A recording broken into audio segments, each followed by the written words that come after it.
ይስጥልን። ይህ ፋስት ዴይሊ ነው። ሰላምታችን በያላችሁበት ይድረስ እያልን በዕለቱ የተሰሙ ዋና ዋና ጉዳዮችን ወደ እናንተ ይዘን ቀርበናል። ቻናላችንን ሰብስክራይብ፣ ፕሮግራማችን ላይክ እና ሼር እንድታደርጉ እየጋበዝን የዕለቱን አበይት ዜናዎችን አስቀድመን እንጀምራለን። በሰሜኑ የሀገራችን ክንፍ ከፍ እየተደረገ የሚገኘው ጦርነት እጅግ ከወትሮ በተለየ ጠንከር ብሎ መቀጠሉና እየታየ ያለው የኃይል አሰላለፍ ትልቅ ስጋት እየፈጠረ ይገኛል። በዚህ መሃል ደግሞ በግብጽ መንግስታት የሚደገፈው ሻዕቢያ ከህወሓት ጋር ጽምዶ የሚል ጥምረት ፈጥሮ የተለያዩ የጦር መሳሪያዎችና ሰራዊት ሳይቀር ወደ ትግራይ ክልል አስርጎ እያስገባ እንደሆነ ሲነገር የነበረ ሲሆን አሁን ደግሞ የህወሓቱ ጀነራል ሲነገር የነበረው ነገር እውነት ስለመሆኑ የሚያረጋግጥ መረጃ ይፋ አድርገዋል። እንደ ድሮ አይደለንም ሲሉ ህወሓት ያለፈው የሰሜኑ ጦርነት ወቅት የነበረው አቋም ላይ እንዳልሆነ የገለጹ ጀነራል ምግበይ በ4 ኪሎ ማስጠንቀቂያ ያዘለ መልእክት አሻግረዋል። በመረጃ ሰዓታችን የምንመለከተው ቀዳሚ ጉዳያችን ነው፣ እንመለስበታለን። በሌላኛው መረጃችን ደግሞ ጦርነቱ ሲጀመር የተገደሉት የኢራኑ ጠቅላይ መሪ አያቶላ አሊ ካሜኒ የሚተካቸው ሰው ታውቋል። ትራምፕ በምርጫቸው ጣልቃ መግባት አለብኝ ቢሉም ኢራን ግን የፕሬዝዳንቱን አስተያየት ጆሮ ዳባ ብለው የአያቶላ ልጅ የአባቱ ተተኪ አድርጋ ሹማለች። በዝርዝር እንመለከታቸዋለን። እስከ ፍጻሜው አብራችሁን ቆዩ። የትግራይ ሰራዊት የጸረ ድሮን ቴክኖሎጂ መታጠቁን ጀነራል ምግበይ ይፋ አደረጉ። የትግራይ ሰራዊት የጸረ ድሮን ቴክኖሎጂን ጨምሮ በርካታ ስትራቴጂካዊ መሳሪያዎችን እንደታጠቀ የትግራይ ሰራዊት ከፍተኛ አዛዥ የሆኑት ብርጋዴር ጀነራል ምግበይ ኃይለ ይፋ አደረጉ። የሰራዊቱ የምዕራብ ግንባር አዛዥ የሆኑት ምግበይ ይህን ያስታወቁት ከድምፅ የወያኔ ቴሌቪዥን ጋር ባደረጉት ልዩ ቃለ ምልልስ መሆኑን አውራምባ ታይምስ የተሰኘው የበይነ መረብ ሚዲያ ዘግቧል። ጀነራሉ በማብራሪያቸው አንድን ጦርነት ውጤታማ በሆነ መንገድ ለግብ ማድረስ የሚቻለው በጥር አስተሳሰብ የተቃኘ ዓላማ ያለው ጠንካራ ሰራዊት ሲኖርና ሰራዊቱን በትህትናና ግልጽነት ባለው አኳኋን ሲመራ ነው ማለታቸው ተገልጿል። እነዚሁ መሰረታዊ ምሰሶዎች ደግሞ በአሁኑ ሰዓት በትግራይ ሰራዊት ውስጥ የሚገኙ መሰረታዊ እሴቶች ናቸው ሲሉም አክለዋል። አሁን ላይ በትግራይ ክልል ያለው ሰራዊት የተማረና ስለ ሳይንስና ቴክኖሎጂ በቂ ግንዛቤ ያለው ነው ማለታቸው ተመላክቷል። ጀነራል ምግበይ በንግግራቸው ቃለ ምልልስ በድሮኖች ተመተው ለሚዝቱብን አካላት ያለኝ ምልክት ዛሬ እንደ ድሮ አይደለም። ለድሮን ጸረ ድሮን፣ ለታንክ ጸረ ታንክ፣ ለአውሮፕላን ጸረ አውሮፕላን መሳሪያዎች መታጠቃችን ባይዘነጉ የተሻለ ነው ማለታቸው ዘገባው ያትታል። የጦር አዛዥ በሰጡት ማብራሪያ ቲዲኤፍ የህዝብ እንጂ የግለሰብ አመራሮች የግል ፍላጎት ማስፈጸሚያ መሳሪያ አይደለም፣ ማንም አመራር እንደፈለገ የሚዘውረው ተቋምም አይደለም ብለዋል። እንደ ግልጻቸው ከሆነ የትግራይ ሰራዊት ከማንኛውም ጊዜ በላይ በህዝባዊ መሰረት ላይ የቆመና ጠንካራ ተቋማዊ መዋቅርን የገነባ ኃይል ነው። ይህ ሰራዊት የግለሰቦች ወይም የፖለቲካ ቡድኖች መጠቀሚያ ሳይሆን የትግራይን ህዝብ ህልውናና ደህንነት ለማስጠበቅ የተደራጀ ህዝባዊ ተቋም መሆኑን በጽኑ አብራርተዋል። ከዚህም ባለፈ ሰራዊቱ ከፍተኛ የሆነ ወታደራዊ ስነ ልቦና፣ ዲሲፕሊንና የዓላማ ጽናት እንዳለው አበክረው ገልጸዋል። በተለይም ስለ ዘመናዊ የጦር መሳሪያዎችና የቴክኖሎጂ አቅም በተነሳበት ወቅት የትግራይ መከላከያ ኃይል የዘመኑ ወታደራዊ ሳይንስና ቴክኖሎጂ በሚገባ የተረዳና ራሱን ያዘመነ የሚገኝ ኃይል መሆኑን ተጠቁሟል። በአጠቃላይ ከንግግሩ መረዳት እንደሚቻለው የትግራይ መከላከያ ኃይል አሁን ላይ የቴክኖሎጂ አቅሙን በማሳደግና የሰራዊቱን ወታደራዊ ስትራቴጂን፣ ኦፕሬሽንና ታክቲክ በማዘመን እጅግ ጠንካራ ወታደራዊ ቁመና ላይ ይገኛል። የህዝቡን ደህንነት ለማስከበርም ሆነ ማንኛውንም ትንኮሳ ለመመከት የሚያስችል አስተማማኝ አቅም እንደገነባ ጀነራሉ መልእክታቸውን አስተላልፈዋል።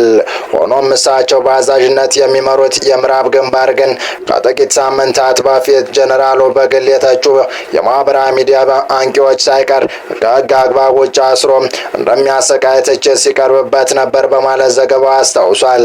ከዚህ ይልቅ በስፋት ትኩረት የሳበው ደግሞ ጀነራሉ ቀድሞ እንዳልሆንን ልታውቁ ይገባል ሲሉ የተናገሩት ጉዳይ ነው።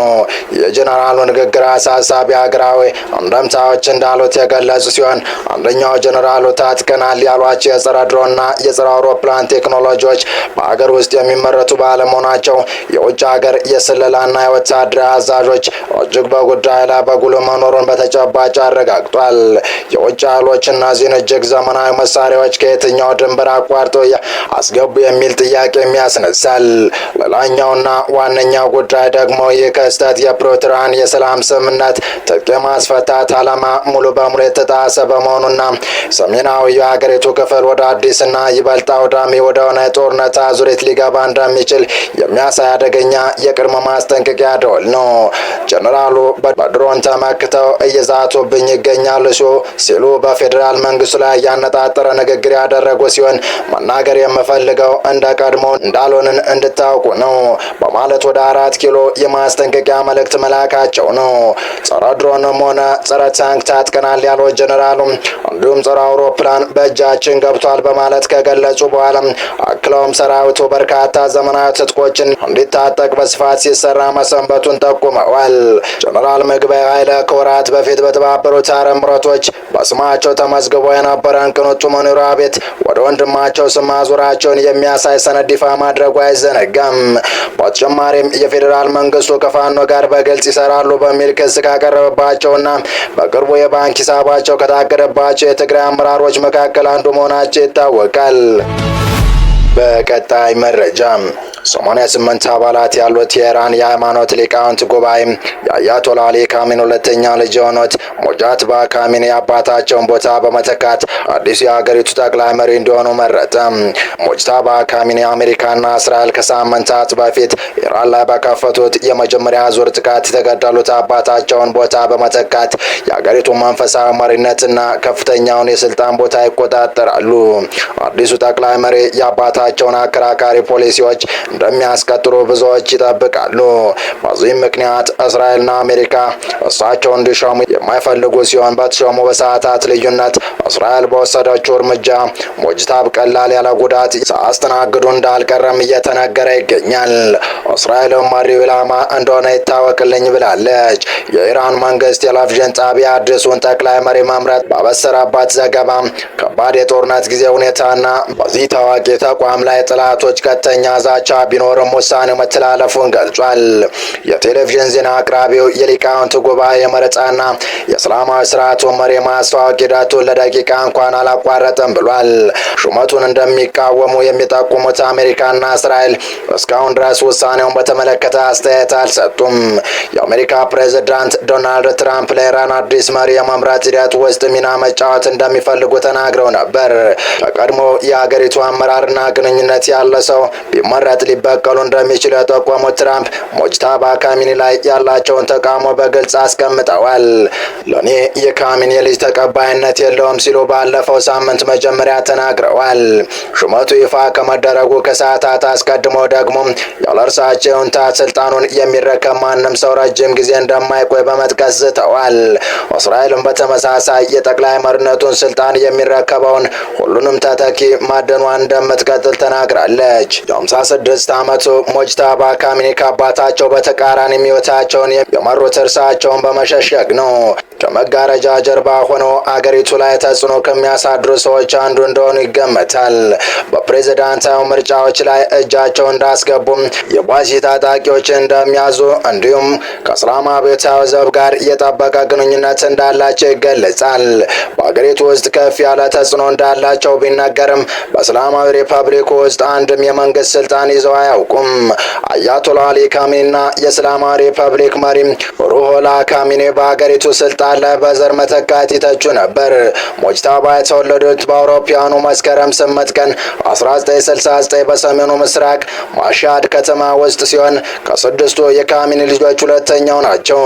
የሁለተኛ ደረጃ ትምህርታቸውን በዋና ከተማ ቴህራን ውስጥ በሚገኘው ሃይማኖታዊ አላቫ ትምህርት ቤት ተከታትለዋል። ሙጅተባ በ17 ዓመታቸው በኢራን ኢራቅ ጦርነት ወቅት ለበርካታ አጫጭር ጊዜያት በአገራቸው ጦር ውስጥ አገልግለዋል ሲል የኢራን መገናኛ ብዙሃን ዘግበዋል።